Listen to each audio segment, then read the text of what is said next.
everyone, and welcome back. I'm always up for exploring new ideas, and today we're diving into something I've always been curious about: numerology. Oh yeah, numerology is fascinating. It really is. We've got a great source for this deep dive: an interview with Arvian Sud, a numerologist with over 24 years of experience. He was featured on the Mikes and Minds podcast, and he shared some pretty amazing insights. He did. So are you ready to unlock the secrets hidden in your birth date? I know I am. Absolutely. We're going to walk you through how to create your own birth chart and explore how these numbers can potentially impact your career, finances, and even reveal hidden talents. Okay, hidden talents. Now I'm really intrigued. So where do we even begin with this whole birth chart thing? It all sounds a bit mystical to me. Well, it might seem that way at first, but it's actually a very structured process. Let's take Arvian's birth date as an example. He was born on February 13th, 1967. Okay. Now, imagine a grid with 9 blocks, kind of like a tic-tac-toe board. Okay. This is called the Lo Shu grid, and it's like a map of your potential. Each block represents a different aspect of your life. I can picture that. Yeah. So do we just plop the numbers from our birth date onto this grid? Almost. You place them sequentially, starting with the month, then the day, and finally the year. And here's the catch: you ignore any zeros. So for Arvian, it would be 2, 1, 3, 1, 9, 6, and 7. Got it. No zeros allowed. Exactly. But what if a number repeats, like the one in his birth date? You simply write it multiple times in the same block. It's like that number's energy is amplified in that area of your life. Interesting. So just by arranging these numbers, we can start to see patterns and potential strengths or weaknesses. Exactly. Okay. But there's more to it than just these initial numbers. There are 3 special numbers we need to calculate: the driver, the conductor, and the Kua number. Okay, driver and conductor, I kind of get, but Kua sounds kind of like a martial arts move or something. Uh-huh. What's the deal with that one? Think of it as the hidden ingredient that can completely change the flavor of your birth chart. It's calculated a bit differently for men and women, but essentially, it involves adding the digits of your birth year and then doing a little math magic with the number 11. Math magic. You're really piquing my curiosity here. Can you give us an example of how this Kua number can make a difference? Sure. Arvind shared a story about a friend in Canada whose birth chart seemed pretty ordinary at first glance. But when they calculated his Kua number, it revealed powerful combinations that pointed towards entrepreneurial success. And guess what? This friend ended up launching a successful business. Wow, that's pretty amazing. So these 3 special numbers add another layer of depth to the birth chart, revealing hidden potentials and challenges. Absolutely. And sometimes it's not just about the numbers that are present, but also the ones that are missing. Missing numbers, what do you mean? Well, if you look at your completed Lo Shu grid, you might notice some empty blocks. These missing numbers can actually tell us a lot about areas where we might face challenges or need to work a bit harder. So it's like those empty spaces are speaking volumes. You could say that. Arvian uses his own example. He's missing the numbers 5 and 8 in his chart. And what does that tell us about him? Well, he admits that he's not the best at managing finances, which he attributes to the missing 5 Alako, the number of balance, and Mercury, the planet of communication and logic. Ah! Interestingly, his wife has a strong 8 in her chart, and she's the one who handles their money. That's fascinating. So even though these numbers are absent, they still have an impact on our lives. Absolutely. And what's even more interesting is that there are ways to address these missing numbers through remedies. Remedies? Like what? Things like wearing specific crystals, using certain colors, or even adopting certain daily practices. It's about consciously incorporating the energy of those missing numbers into your life. Okay, so it's not like we're stuck with our birth chart. We can actually work with it to improve different aspects of our lives. Exactly. There's always room for growth and change. And speaking of growth, let's talk about how these numbers can influence our career choices.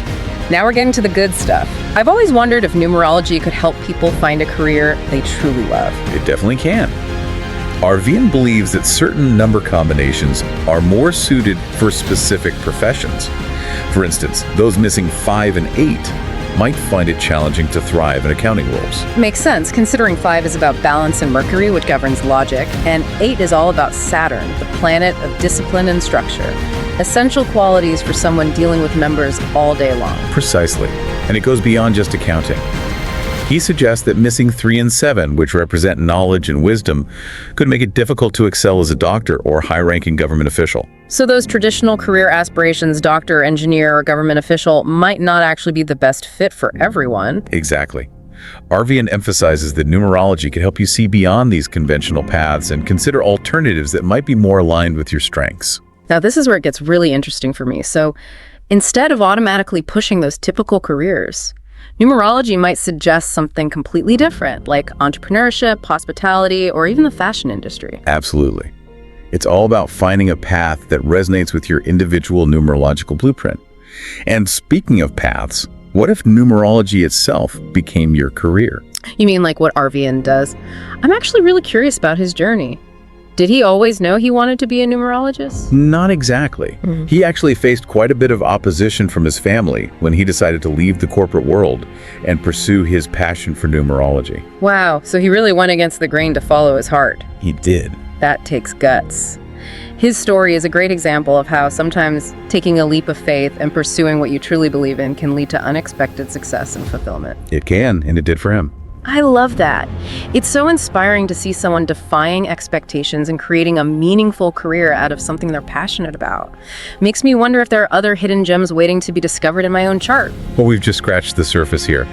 In the next part, we'll explore how numerology can be used to enhance not just your career, but your financial well-being too. I am ready to dive deeper. This is way more fascinating than I ever imagined. It really is. I bet our listeners are already thinking about their own birth charts and what secrets they might hold. I'm sure they are. Stay tuned, everyone. We'll be back in part 2 to uncover even more insights from the world of numerology. Welcome back.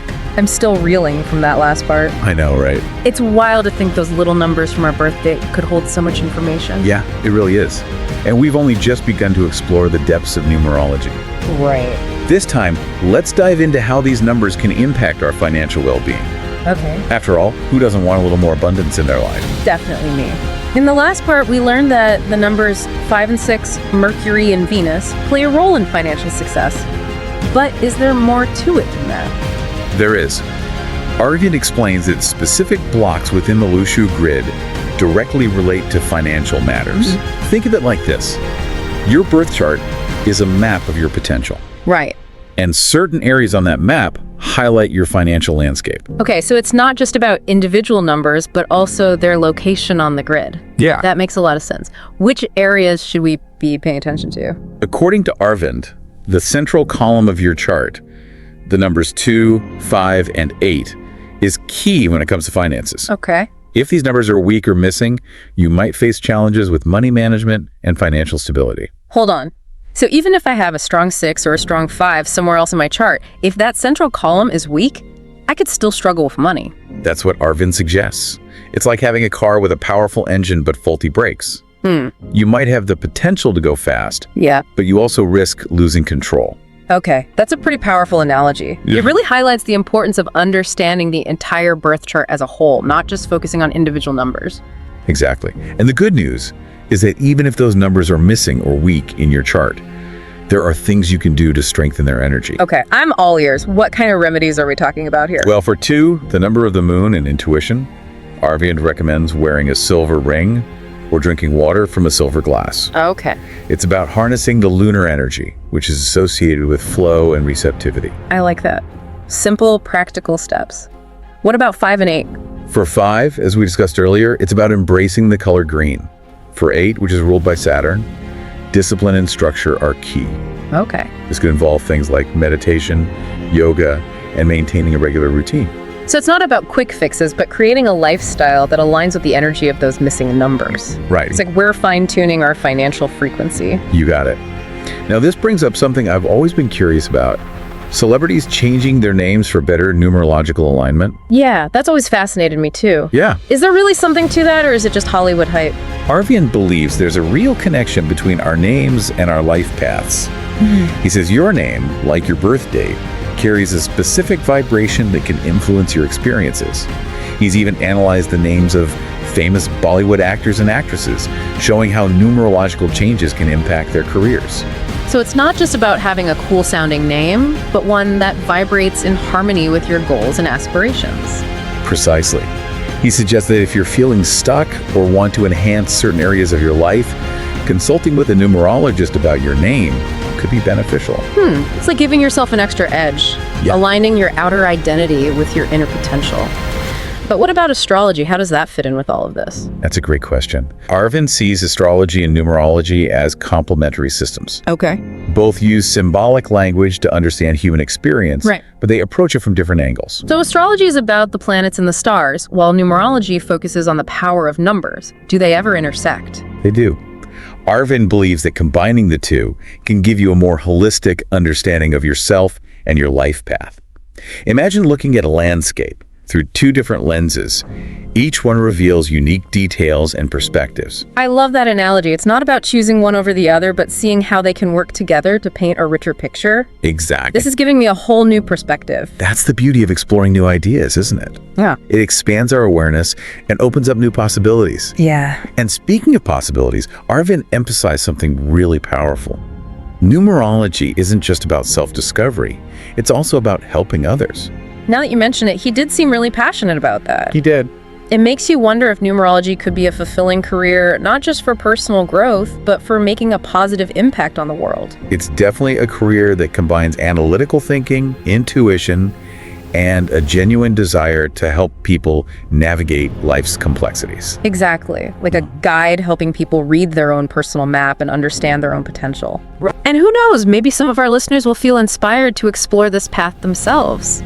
After all, Arviand's story shows that sometimes the most unexpected paths lead to the most fulfilling destinations. That's very true. I think that's a perfect segue to the final part of our deep dive. Okay. Ready to wrap things up and see what key takeaways our listeners can walk away with. Absolutely. Let's bring it all home and leave our listeners with some food for thought. Welcome back to the final part of our numerology deep dive.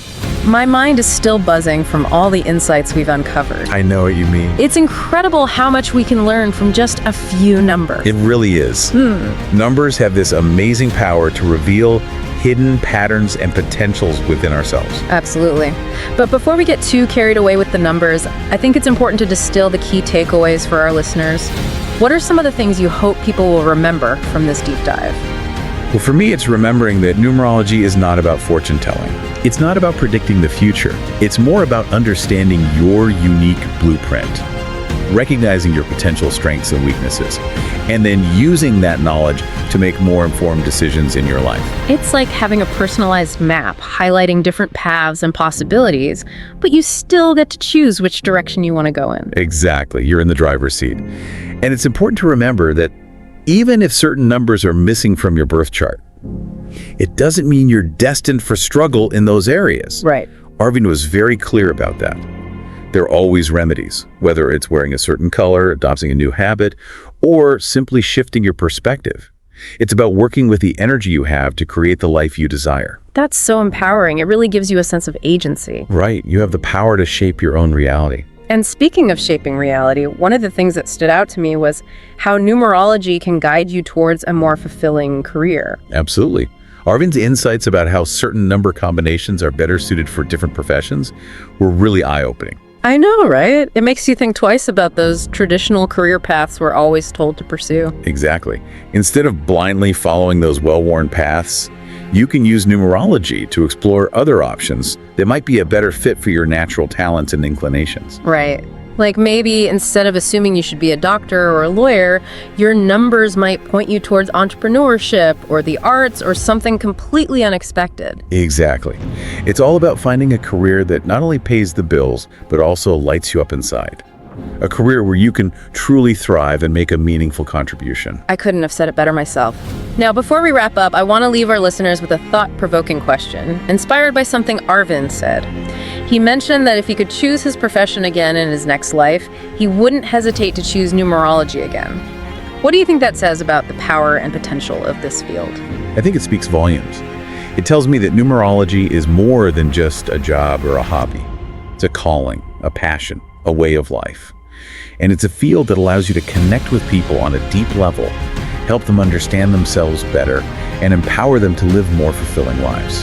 It's like being a guide, a mentor, a translator of this ancient wisdom. And I have to admit, after this deep dive, I'm feeling a lot more curious about my own numerological blueprint. Me too. I bet our listeners are feeling the same way. So what's our final takeaway for everyone tuning in? I'd say don't be afraid to explore. Calculate your own birth chart. Experiment with some of the remedies we discussed and see what insights numerology reveals for you. You might be surprised by what you discover. Absolutely. And if you want to hear more from Arviant himself, be sure to check out his full interview on the Mics and Minds podcast. We'll include a link in the show notes. Until next time, keep exploring, keep learning, and keep diving deep.